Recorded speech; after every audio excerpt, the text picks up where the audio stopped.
lalakad kaming lahat. Ayan. Sa hanging breeze. Yep, waiting for Sonia. Doon sa malayo. Ayun siya. Oh. Pabalik na, ayaw na. Walking. Lagooning.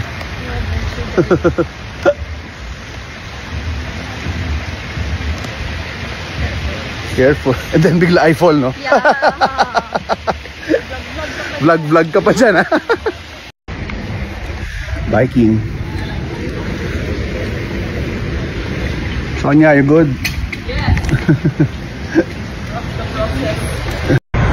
There is Lynn. Oh. Sonia's in front. Okay, last one. Sound steady, dear. I am. Okay. Okay. Align center. Okay, very good. Good. The head so good. Yeah. Aim to head. Very good.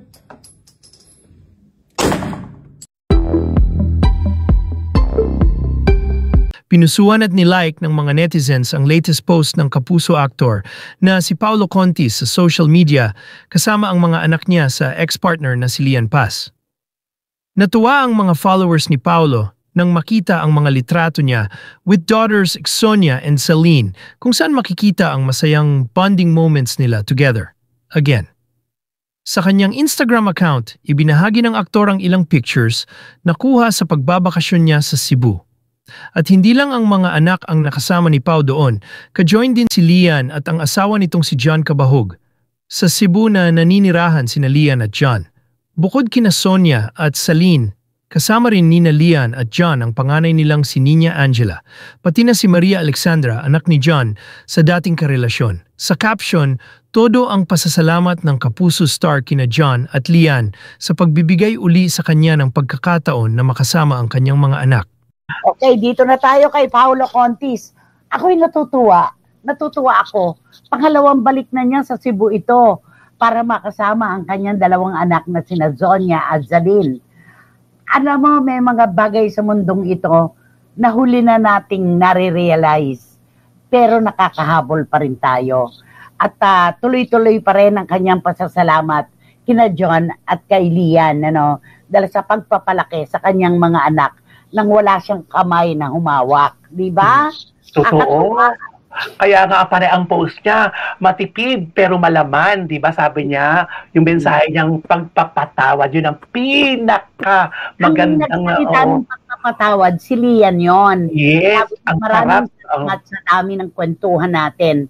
Tapos sabi ni Lian, ang pinakamagandang bahagi ng ating kwentuhan, yung salitang pagpapatawad. Yes. Alam mo, mukha ni Paolo, yung mga anak niya, no? Pati yung tangkad, yung laki, alam mo yun. Ugis ng mukha, hindi ba ikakaila, di ba?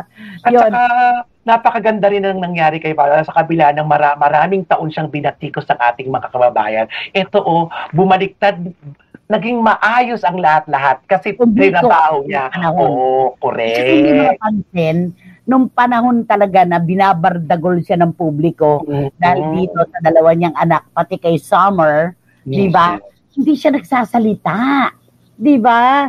Yun ang pinakamaganda doon. Hindi niya dinedepensa ang sarili niya, kaya ngayon wala siyang binabawi. Correct. Meron siyang plano pala. Ito yung mga plano niya, kaya tahimik pala siyang kumikilos. Ito, napakaganda. At saka yung pagbawi, yung paghabol.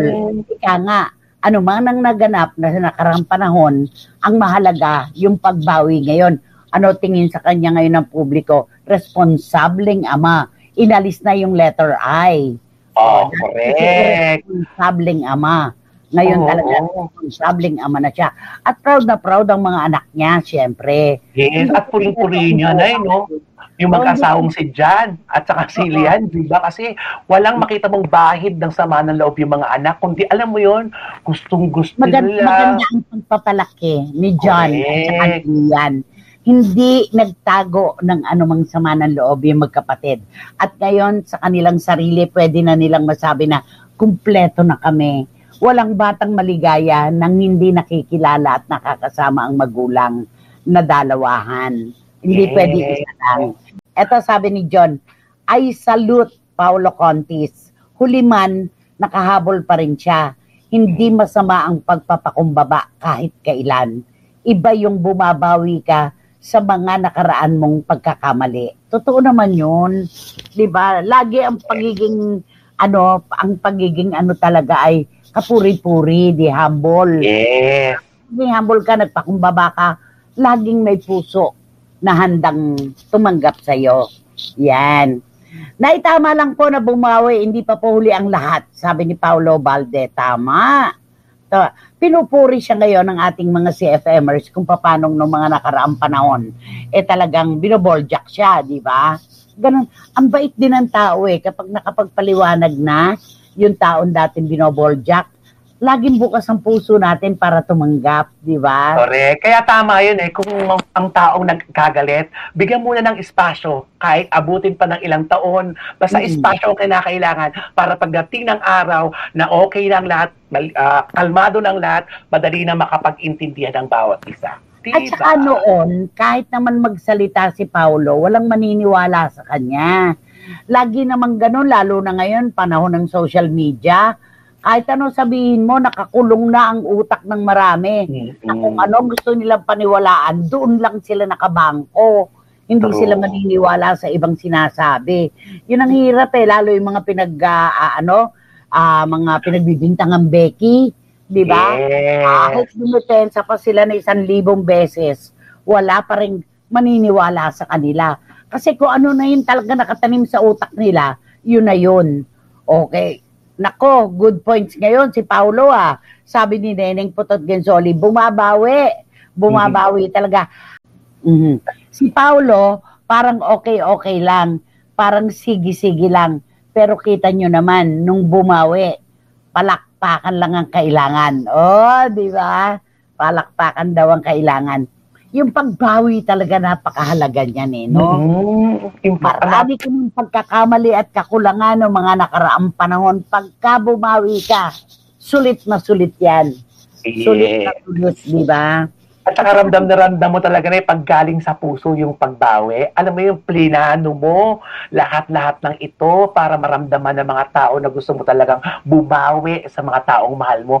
Ang ganda ng dating. Tsaka ako sa mga reporters, naalala mo nung magkita-kita tayo sa Lamay ni Manay Lolit. Diba sabi ko sa kanya, nagpasalamat ako, salamat kasi hindi mo tinetake yon against us. Ay, hindi po nanay. Hindi po talaga. Pag mali po ako, tinatanggap ko. Wala po kayo maririnig sa akin. Kitang-kita ko yun, Nay. Di ba? Nasa malayo ako lang mesa. Oo. Pagpasok niya sa pintuan, alam mo yung pagpasok niya po sa pintuan, dumire-diretso siya talaga sa table niyo. Talagang, yung wala siyang itinanim na anumang galit, samantalang yung mga salita ko noon lumalatay. Di ba? Lumalatay yun sa pagiging ama niya. Na sa pananaw ko rin noon, dahil nga si Lian ay nagsasalita rin, syempre naman, di ba, gigisingin natin ang kamalayan niya bilang tatay. Pero ngayon, gising na ang aking kamalayan. Dapat lang napapurihan si Paulo Contis. Ay basta, dapat lang.